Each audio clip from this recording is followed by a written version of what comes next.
आदत सुधार क्लिनिक में आपका स्वागत है। आज हम ऐसा अभ्यास कराने जा रहे हैं जो हमारे भावनात्मक और मानसिक दर्द को हमेशा के लिए दूर कर सकता है। ये कॉग्निटिव बिहेवियर थेरेपी का एक टूल है।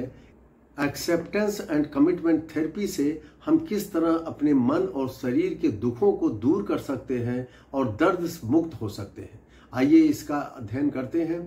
जब हम दर्द का सामना करते हैं, अर्थात जब हम दर्द से लड़ते हैं, तो हम दर्द को समाप्त करने का विचार करते हैं और यह विचार हमारी दर्द को नियंत्रित नहीं बल्कि दर्द को और बढ़ा देता है। जब व्यक्ति अपनी दर्द के अनुभव या नकारात्मक अनुभव से लड़ता है तो उसके अनुभव को और बढ़ जाता है, अर्थात ऐसी स्थिति में उसके जीवन के जो और कार्य हैं, जो जीवन मूल्य हैं, उस पर कार्य करना वो बंद कर देता है। इस प्रकार जीवन बहुत ही कष्टकारक हो जाता है क्योंकि जीवन की गुणवत्ता बहुत कम और नगण्य हो जाती है। ऐसी स्थिति में हम स्वीकृत और प्रतिबद्धता तकनीक से दर्द के साथ जीना सीखते हैं। आइए ACT अर्थात एक्सेप्टेंस और कमिटमेंट थेरेपी का हम अभ्यास शुरू करते हैं।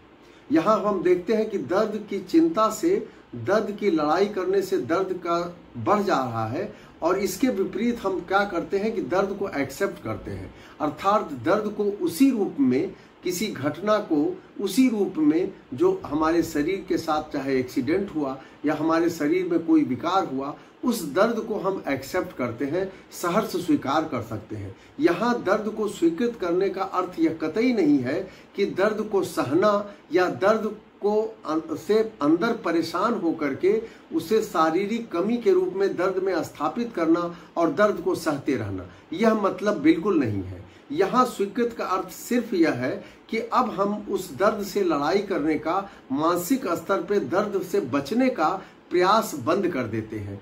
जो हम किसी चीज से बचने का प्रयास बंद कर देते हैं तो उसकी स्वीकृति बढ़ जाती है और भावनात्मक नियंत्रण हमारा बढ़ जाता है। जब स्वीकृति बढ़ाने का ठीक मतलब है दर्द को स्वीकार कर उस पर संवेदन पूर्ण ध्यान न देकर हम अपने जीवन मूल्यों की तरफ अपना ध्यान मोड़ लेते हैं। अब यहाँ दर्द को एक्सेप्ट करने का प्रथम चरण हुआ कि हमने दर्द की चिंता करना बंद कर दिया। दूसरा चरण है कि जीवन में मूल्यों पर हम कार्य कैसे प्रारंभ करें। यहाँ पर सबसे पहला अभ्यास है स्वप्रसंग अभ्यास, अर्थात सेल्फ एज ए कॉन्टेक्स्ट के रूप में सेल्फ को लेने का अभ्यास, सेल्फ को ऑब्जर्वर के रूप में लेने का अभ्यास, अर्थात हम किसी भी चीज को, किसी भी घटना को सत्य मानते हैं लेकिन उससे अपने को आइडेंटिफाइड करने का कोई जरूरी नहीं है। होता क्या है कि हम किसी घटना को सत्य मानते हैं लेकिन अपने विचारों को उस घटना से इतना जोड़ लेते हैं कि हम उस घटना से आइडेंटिफाइड होकर हम दुख प्राणी बन जाते हैं। हम दुखशील हैं, हम घटना के दर्दनाक दुख का अनुभव करने वाला मैं मनुष्य अभी भी हूं, ऐसा नहीं है। पास्ट में कोई घटना हुई, चाहे एक्सीडेंट हुआ या कोई हमारी बीमारी हुई, उससे अपनी चिंता को जोड़ने का अर्थ कतई नहीं है। अपने को आइडेंटिफाई करने का अर्थ है कि हम स्वयं दुख के दर्द से पीड़ित हैं, अर्थात मैं स्वयं दर्द हूं, मैं स्वयं दर्द का अनुभव हूं, मैं स्वयं पीड़ा हूं, ऐसा नहीं है। मेरे जीवन में यह भावनात्मक घटना आई और चली गई।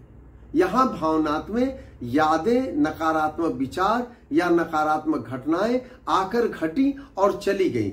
इस समय वर्तमान में हमारा कॉन्शस ये है कि हमारे पास कोई घटना नहीं है और हम उसे चिंता मुक्त करते हैं। हमारे दर्दनाक अनुभव को हम विचार करना बंद कर दें और 5 मिनट आंख बंद करके प्रतिदिन 5 बार कि मैं कोई घटना नहीं हूं, मैं कोई दर्द का अनुभव नहीं हूं, मैं कोई याददाश्त नहीं हूं, इस तरह का आपको अभ्यास करना है। अब यहाँ पे प्रश्न उठता, आखिर मैं घटना नहीं हूं, मैं दर्द का अनुभव नहीं हूं, तो मैं हूं क्या? आइए तीसरा चरण पे चलते हैं। इससे पहले हम तीसरे चरण पे चले, हमें यहाँ पे 2 अभ्यास करना है। एक भावनात्मक संघर्ष का अभ्यास। आप किन किन भावनाओं, आवेगों और संवेदनाओं जो दर्द से जुड़ी है से लड़ते हैं या उससे बचते हैं या उससे छुटकारा पाने की कोशिश करते हैं या संघर्ष करते हैं, इसे आपको 3 लाइन में लिखना है। दूसरा क्या है? चुनौतीपूर्ण स्थितियों से बचना, अर्थात आप किन स्थितियों, किन गतिविधियों, किन लोगों या स्थानों से बचते हैं या उनसे दूर रहने का प्रयास करते हैं। दूसरी तरफ आपने क्या क्या अच्छी चीजें अपने जीवन में छोड़ दिया है, या किससे किससे आप दूर हो गए हैं, आप किन चीजों को बाद के लिए टालते हैं। यह आपको इन प्रश्नों का जवाब अपने भावनात्मक रूप से इसे लिखना है। तीसरे चरण में जीवन मूल्य का अभ्यास है। मैं जीवन मूल्य हूं। व्यक्ति की साइकोलॉजिकल हैबिट होती है कि वह नकारात्मक घटनाओं के प्रति अधिक संवेदनशील होता है। इसलिए जिन व्यक्तियों में नकारात्मक घटनाओं के प्रति संवेदनशीलता अधिक होती है, अर्थात BIS system, behavioural inhibition system, behaviour को दबाने वाला जो सिस्टम होता है किसी किसी व्यक्ति में, वह अवॉइड करने वाला, जैसे दर्द के अनुभव को अवॉइड करने वाला सिस्टम जिसमें है, उसको दर्द ज्यादा होगा, उसको चिंता ज्यादा होगा। तो हम किस नकारात्मक घटनाओं के प्रति उसके अंदर संवेदनशीलता ज्यादा होगी। तो इसके ये सिस्टम की जिसमें प्रमुखता होती है, वह व्यक्ति अत्यधिक चिंताग्रस्त हो जाते हैं। उन्हें दर्द के नकारात्मक खतरे उन्हें बार बार चिंता के रूप में परेशान करते हैं, क्योंकि चिंता के दो रूप है, एक समाधान का, एक नकारात्मक दोहराव का। भावनात्मक घटनाओं के प्रति नकारात्मक परिणाम के बारे में व्यक्ति सोचता है, जो नकारात्मक ट्रैक में फंस जाता है। कहीं हम बेकार ना हो जाए, कहीं हमारा अंग बेकार ना हो जाए, कहीं हम जीवन में कुछ कर ना पाए, दर्द हमारा पीछा कभी जिंदगी में छोड़ नहीं सकता। इस तरह की भावनाएं व्यक्ति को परेशान करती हैं। तो इसके लिए जो अगला एक्सरसाइज है वह है कि आपके जीवन मूल्य क्या है। मतलब आपके स्वास्थ्य, शिक्षा, समाज सेवा, कैरियर, सामाजिक संबंध, चाहे माता पिता के से और भाई बहन से संबंध के अलावा आपके समाज में कैसे रिश्ते हैं, यह जो है इन पर आपको कितना ध्यान देते हैं, इस पर फोकस करना है। मैं दर्द का अनुभव मेरे द्वारा किया गया, लेकिन मैं कोई भूतकाल में जो दर्द है उसको हम वर्तमान में उससे जोड़ करके नकारात्मक भावनाओं के अनुसार हम परेशान अपने को नहीं करेंगे। हम जो जीवन मूल्य है उन पे 5 प्रकार के ये निम्न अभ्यास करने हैं। पहला है जीवन मूल्य प्रश्न। आपके दिल की गहराई में आपके लिए जीवन वास्तव में क्या मायने रखता है? दर्द के साथ जीना सीखने का पहला ये प्रश्न है। दूसरा है, आप इस ग्रह पर अर्थात पृथ्वी पर अपने समय के साथ क्या करना चाहते हैं? आप किस तरह से व्यक्ति बनना चाहते हैं? इस पर आपको लिखना है। तीसरा विचार यह करना है कि आप कौन सी व्यक्तिगत ताकत या गुण विकसित करना चाहते हैं, ये इस पर आपको लिखना है। और निम्न जीवन मूल्यों में अपना लक्ष्य रखना है। पहला हायरार्की के रूप में कि पहला कार्य और शिक्षा, इसमें कार्यस्थल है, करियर है, शिक्षा है, स्किल कोई डेवलप करना है, यह आपको क्या क्या करना है।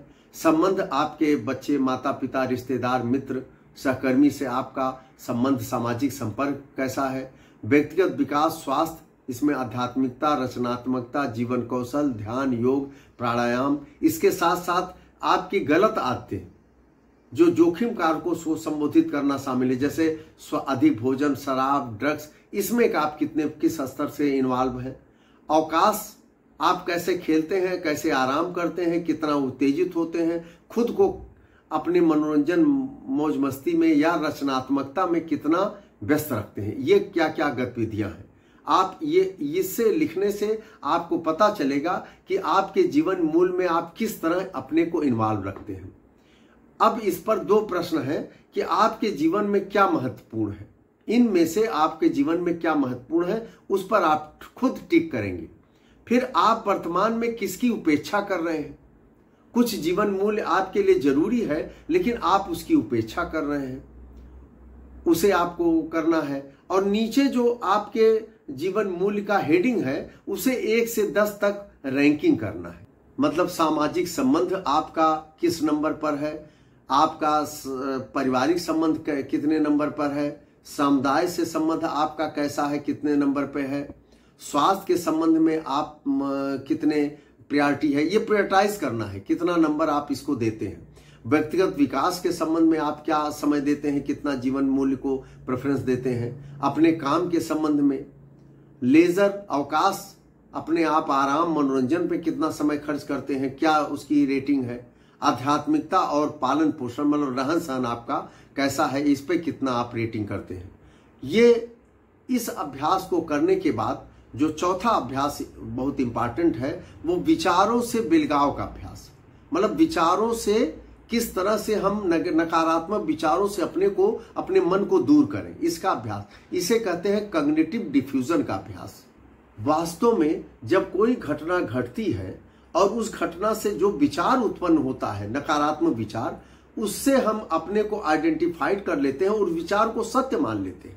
जबकि वास्तविकता है, विज्ञान कहता है कि विचार एक परसेप्शन है, आइडिया एक परसेप्शन है, सत्य नहीं है। हम उसके बारे में कैसा सोच रहे हैं यह सच मान लेते हैं, जबकि विचार एक शब्द है। तो जैसे मैं दुखी हूं, या इसे आप जोर जोर से बोलें तो जोर से बोलने से उस विचार का शब्द जो है अपना अर्थ खो देगा। मैं दुखी हूं, मैं दुखी हूं, मैं दुखी हूं, अगर जोर से बोलेंगे तो उसको जो शब्द है, दुखी शब्द, वो अपना अर्थ खो देता है। इसी तरह से दूसरा है कि एक सेंटेंस को इस तरह से जोड़ना कि जैसे मैं इस दर्द के कारण जीवन में कुछ नहीं कर पाऊंगा, ये विचार आपके मन में उठा। अब इसको लिखना है या इस प्रकार के सोचना भी है कि आज मुझे यह विचार आ रहा है कि मैं अपने अंदर अनुभव कर रहा हूं कि मैं इस दर्द के कारण जीवन में कुछ नहीं कर पाऊंगा। अब यहां पर उधर आप फर्स्ट पर्सन थे, यहां पे आप थर्ड पर्सन हो गए। मतलब हम पहले फर्स्ट पर्सन थे, जीवन के कारण, दर्द के कारण जीवन की निराशा हम डायरेक्ट देख रहे थे। अब क्या है कि अब दर्द का जीवन पे प्रभाव बहुत दूर चला गया, क्योंकि हम उसको इस तरह सोचे कि हमारे अंदर ऐसा विचार आया। अब इसको इस तरह भी सेंटेंस लंबा कर सकते हैं कि आज शुक्रवार के दिन 7:30 बजे मैं घर में बैठा हूं, इसी समय मेरे मन में यह विचार आया कि मैं इस दर्द के कारण जीवन में कुछ नहीं कर पाऊंगा। अब ये शब्द जो है थर्ड पर्सन की, जैसे मंच पे कोई बोल रहा हो, कितना दूर आप इसे ले गए। इसकी प्रैक्टिस जब आप 3 बार प्रतिदिन 21 दिन तक करेंगे तो वो दुख का जो विचार है वो आपसे दूर होता है। देखिए, छठा है माइंडफुलनेस का अभ्यास।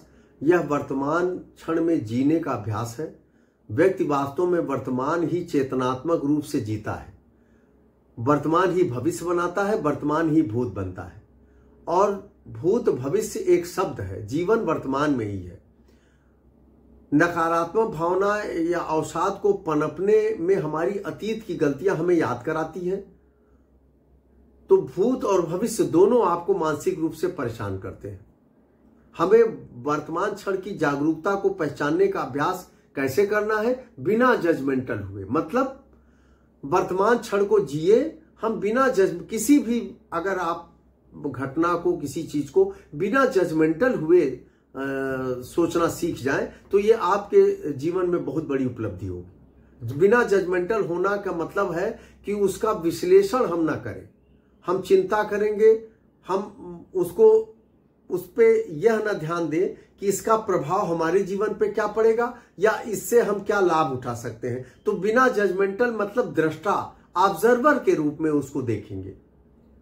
और इस एक्सरसाइज को करने के लिए पहला है कि श्वसन पर ध्यान केंद्रित एक्सरसाइज।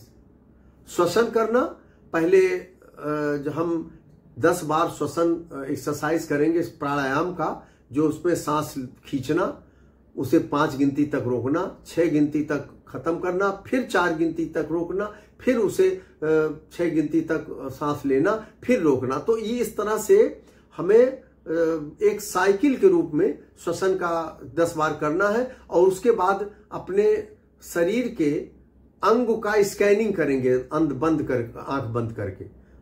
बंद करके अपने शरीर की स्कैनिंग करें, हमारे शरीर के अंगों की संवेदना को महसूस करें 5 मिनट तक। यह एक है ध्यान केंद्र एक्सरसाइज, श्वसन ध्यान केंद्र एक्सरसाइज। अपने सांसों पर ध्यान दें कहते हैं। इसमें दूसरी गतिविधि है वस्तु गतिविधि का अभ्यास। 5 वस्तुएं, 5 चीजों को देखना, सुनना और महसूस करना है। घर में आप बैठे हैं, जैसे आप ये 5 चीजें आपके घर में हैं, तो इन चीजों को महसूस करिए छू करके। 5 अच्छी चीजों को सुनिए, गाना भी सुन सकते हैं उसमें, और 5 प्रकार के स्वाद लीजिए अच्छी चीज का, और उनके संवेदनाओं को, आंतरिक और बाहरी संवेदनाओं को यहां निरीक्षण करना है कि हम महसूस कैसा कर रहे हैं। जैसे एक्सरसाइज में दीवार, पंखा, दरवाजा, कुर्सी, खिड़की, ये 4 चीजें छूइए, 3 चीजें सुने, 2 चीजें देखें और 1 चीज आप स्वाद लें। ये 5 भौतिक इंद्रियों से इस चीज को आप उसका अभ्यास करें। ये 6 प्रकार की एक्सरसाइज हमें 3 प्रकार के तथ्यों को सिखाता है। पहला कि हमारे विचार और नकारात्मक भावनाएं हमारे कंट्रोल में नहीं है, बल्कि उनके प्रति जो हमारा व्यवहार है वह कंट्रोल में है। अतः व्यवहार को बदलकर हम अपने भावनाओं, विचारों को नियंत्रित करना सीख सकते हैं। पहला एक तथ्य हम सीखते हैं इससे। दूसरा क्या करना है कि कठिन और नकारात्मक अनुभव पर सोच करके या चर्चा करके, चिंता करके या उन्हें दबाने के बजाय उन्हें अपना कर, और अर्थात इस सत्य को स्वीकार करके कि अब दर्द के साथ हमें जीना है, हम अपने मूल्यों की ओर बढ़ सकते। तीसरा क्या तथ्य है हमें मिलता है कि माइंडफुलनेस प्रतिबद्धता की कार्रवाई और स्वीकृति के माध्यम से ही एक सफल और उद्देश्यपूर्ण जीवन संभव है। ये अभ्यास अगर आप 21 दिनों तक करते हैं, प्रतिदिन 3 बार, आपके जीवन से दर्द हमेशा के लिए चला जाएगा, ये मैं गारंटी करता हूं। और आपका जीवन उन सामान्य व्यक्तियों से ज्यादा सुखमय हो जाएगा जो दर्द से पीड़ित नहीं है, क्योंकि जब जीवन की असली मतलब आप समझ जाएंगे, अपने जीवन को जीने का तरीका आप सीख जाएंगे। धन्यवाद।